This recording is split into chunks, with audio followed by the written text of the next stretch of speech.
ప్రియమైన దేవుని బిడ్డలారా, నువ్వు ఎవరివి, ఏ ఫీల్డ్లో ఎలా ఉన్నావు? నువ్వు విఆర్ఓనా? అట్లయితే నువ్వేం చేయగలవు?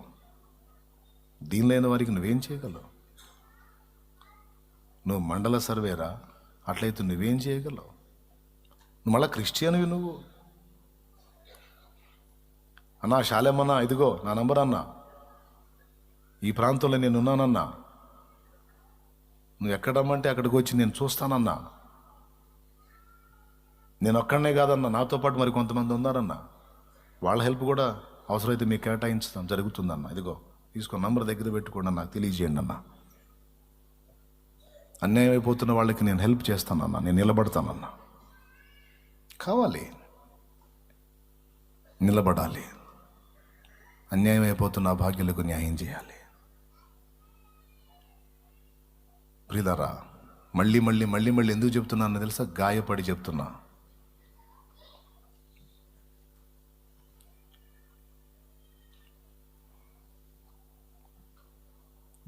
రాజకీయ నాయకులుగా ఉండే దగ్గరకు వచ్చిన వాళ్ళకు కూడా అదే చెప్పదు పూనుకున్నా.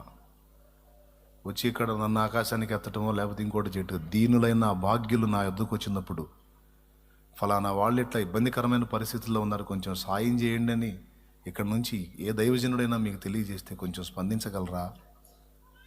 కొంచెం సాయం చేయగలరా? దిక్కులేని వారికి, దీనులకి, అభాగ్యులకి మీరు చేయగల హెల్ప్ చేయగలరా? ఏం చేద్దాం, ఎలక్షన్లోనే గట్టి వాగ్దానాలు ఇస్తున్నారు, తర్వాత అడ్రస్ కూడా దొరకట్లా. కానీ అలాంటి వాళ్ళు కాదు, నిజాయితీగా మాట మీద నిలబడే రోషం కలిగిన వాళ్ళు ఎవరైనా ఉంటే నంబరి. నువ్వు ఏ పాత్ర, నువ్వు మంత్రివైనా, నువ్వు ఎంపీవైనా, నువ్వు ఎమ్మెల్యేవైనా, వార్డు కౌన్సిలర్ అయినా సరే, నంబరి. నీకు దమ్ముంటే నంబరి. చూస్తా.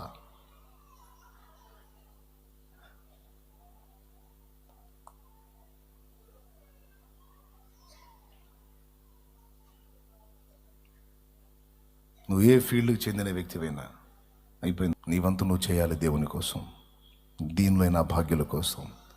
ఇంత చెబుతున్నావు, నువ్వేం చేసావంటారేమో. నా బ్రతుకు దానికే కేటాయించా నేను. దేవుడు నీకు సంపదిస్తే అది నీకోసమే కాదు, 10 మంది కలిసి ఆరాధించడానికి, 10 మంది కూర్చొని దేవుని మయంపరచుకోవడానికి,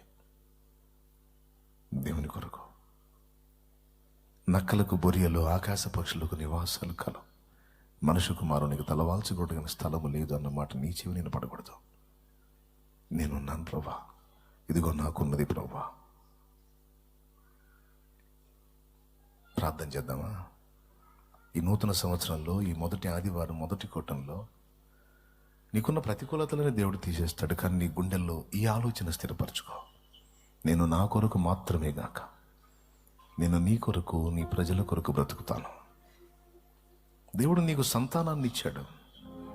అందరినీ సంపాదన కోసం పెంచవాకు, దేవుని కోసం పెంచు. దేవుడు పిల్లల్ని ఇచ్చాడు, సంపాదన కోసం, వాళ్ళ భోగాల కోసం వాళ్ళని ప్రిపేర్ చేయవాకు. అవసరమైతే దేవుని కోసం చచ్చిపోవటానికైనా సరే సిద్ధంగా ఉండాలి నాయన అని దేవుని కోసం సిద్ధపరచు. సమాజ శ్రేయస్సు కోసం, సమాజ రక్షణ కోసం కనీసం నీకు ఇచ్చినటువంటి 2 పిల్లలు, ఒకరిని కేటాయించు, ఒక ఆవిని కేటాయించు. ప్రభు కోసం పెంచు, ఇస్తాడు దేవుడు నీకు. ప్రార్థించు. ఆరోగ్యం ఇస్తాడు. నీకెందుకు ఇవ్వడు? బలహీనత తీసేస్తాడు, ఆరోగ్యం ఇస్తాడు. నువ్వు రోగివా, స్వస్థపరుస్తాడు. కానీ నీ శక్తి, నీ బలం కనీసం ఇక నుంచి అయినా దేవుని కోసం కేటాయించు. కొంతైనా కేటాయించు, లేకపోతే నీ బతుకు అర్థం లేదు. ప్రార్థన చేద్దాం మోకాళ్ళ మీదకి వచ్చి. అవును తండ్రి, నాకు కృపనివ్వు, నాకు విడుదలివ్వు, నాకు స్వస్థత ఇవ్వు, నాకు సహాయం చేయి. నీ దాసుడి హృదయ వేదన నాకు అర్థమైంది.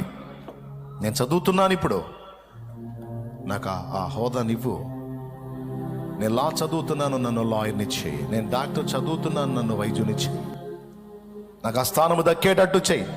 ఇదిగో నేను ఆర్థిక స్థితిగతుల మెరుగుదల కోసం కష్టపడుతున్నాను, అది నాకు చేతికి వచ్చేటట్టు చేయి.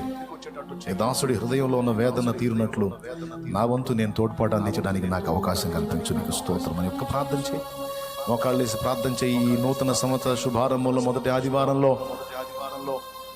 ఈ మొదటి కూటంలో దేవుడు నీతో, నాతో, మనతో మాట్లాడిన మాట వ్యర్థం చేసుకునే జీవితమా, వ్యర్థం చేసుకున్న అధికారమా, వ్యర్థమైపోయిన జ్ఞానమా, లేకపోతే అర్థవంతమైనటువంటిదా? ఒకసారి ప్రార్థన చేద్దాం. దేవా, నాతో ముక్కుసూటిగా మాట్లాడావు, నీకు వందనాలు. నేను సిగ్గుపడుతున్నాను. నిజమే, నేను చేయలేదు. నాకు అవకాశాలు ఉన్నాయి, నాకు తెలుసు చాలా విషయాలు, కానీ నేను చేయలేదు. దేవుని కోసం చేస్తే, ఏళ్ళ కోసం, వాళ్ళ కోసం చేస్తే నాకు డబ్బులు ఎట్లా వస్తాయని ఆలోచించి డబ్బు కోసమే నాకున్నవన్నీ వాడాను తప్ప నా స్వార్థానికి, నా ఇంటి వారి స్వార్థం, ప్రజల విషయంలోనూ ప్రభు విషయంలో నేను ఆలోచించలేకపోయానయ్యా. నన్ను క్షమించు.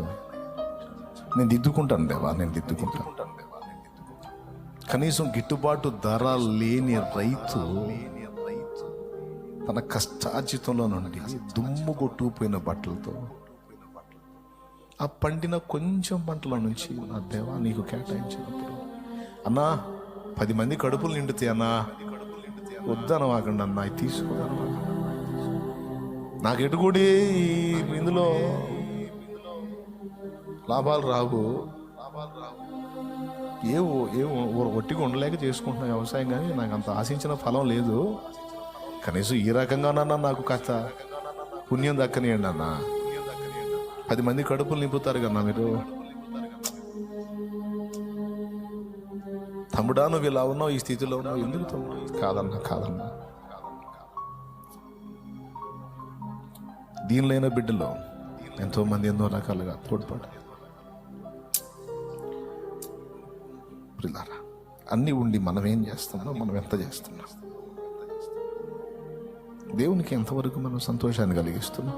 కొర్నేలు గురించి అన్నట్టు నిన్ను నన్ను గురించి దేవుడు అనగలడా?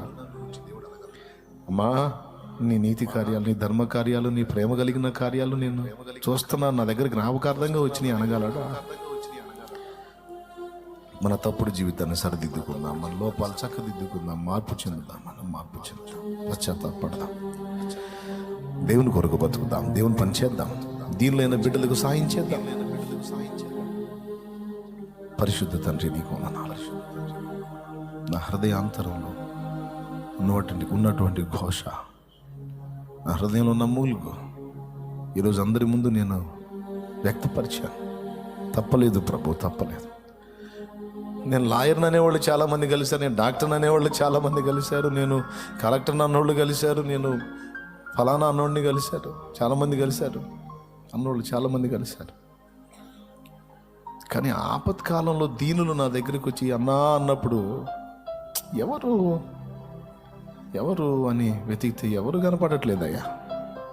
అట్లా కాదు. నిజాయితీ కలిగిన వాళ్ళు, మాట మీద నిలబడేవాళ్ళు, నిజంగా నీ పని చేయడానికి రోషము కలిగిన వాళ్ళు, భారము కలిగిన వాళ్ళు, బాధ్యత తెలిసిన వాళ్ళు, దేవుని కోసం, దీనుల కోసం నాకు ఇచ్చిన ఈ కృపను నేను వెచ్చించకపోతే నా బతుకు అర్థమే లేదని స్పర్శ కలిగిన వాళ్ళని కొంతమంది నేను కదిలించు దేవా.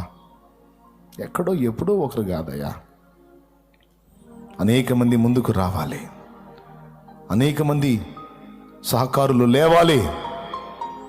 ఈ పరిచర్యను నీవు విస్తరింపజేస్తున్నావు, అనేక ప్రాంతాలకు దీన్ని వ్యాపింపజేస్తున్నావు గనక అభాగ్యులైన వారు, దీనులైన వారికి మేలు కలిగినట్లు సమృద్ధి గల వారిని, జ్ఞానం కలిగిన వారిని, అధికారం కలిగిన వారిని, టాలెంట్స్ కలిగిన వారిని మీరు సిద్ధపరచండి, మీరు లేవనెత్తండి, వారికి చైతన్యం కలిగించండి, వారితో మాట్లాడండి, వారి మనోనేత్రాలు వెలిగించండి. వారు నీ కొరకు బాధ్యతగా స్పందించడానికి వారికి కర్తవ్యాన్ని బోధించండి. ఆ స్పర్శ వారికి అర్థమయ్యేటట్టు చేయి. మా బిడ్డలందరినీ, చిన్నల్ని, పెద్దల్ని, వృద్ధుల్ని, స్త్రీలని, పురుషుల్ని ఆశీర్వదించండి. నూతన సంవత్సర శుభారంభంలో మేమున్నాం. మాకు కలిగినవి ఏవైనా నీ కొరకు వెచ్చించినప్పుడు రెట్టింపు ఆశీర్వాదాలే పొందగలం, కానీ నష్టం పొందాం. దేవా, నువ్వు ఎంతైనా నమ్మదగిన దేవుడు. నిన్ను ఆశ్రయించే వారికి నువ్వు కేడవు, సిగ్గుపడనిచ్చే దేవుడు అయితే కాదు.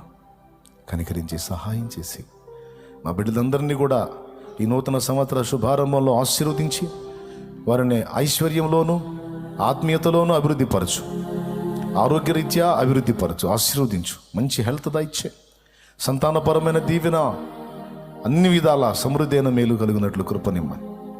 నాకు ఇవ్వబడిన శక్తి, బలం, ఆరోగ్యం, ఆయుష్ నీ పనిలో కొంతైనా వెచ్చించాలి. ఇప్పటికే పరిచారకులు చేస్తూ ఉన్నారు, వారి మనసులు కూడా మనీ మైండెడ్ కాకుండా కాపాడండి. నేను పరిచర్య చేస్తున్నాను నాకేంటి అన్న మనసు, డబ్బు, ఇక్కడ కూడా డబ్బుని ఆశించేటువంటి మనస్సుని మా బిడ్డలకి రాకుండా చేయండి. నా దేవుని సేవ వారంలో ఒక రోజు నేను పనిచేస్తున్నాను, నా దేవుని కొరికిది అనే మనసు వారిలో స్థిరపరచండి. అక్కడ ఎవరు మనీ మైండెడ్ కావద్దు. డబ్బు మీద ఈ పని ప్రయాణం చేయలేదు, ఇది నీ మహిమ మీద, నీ కృప మీద ప్రయాణం చేసింది ఇంతవరకు. ఇక ముందుకును అలానే నడిపించు. కృపతో జ్ఞాపకం చేసుకుని స్తుతి మహిమ నీకే చెల్లిస్తూ యేసుక్రీస్తు నామములో ప్రార్థించి స్తుతించి వేడుచున్నాం తండ్రి. ఆమేన్.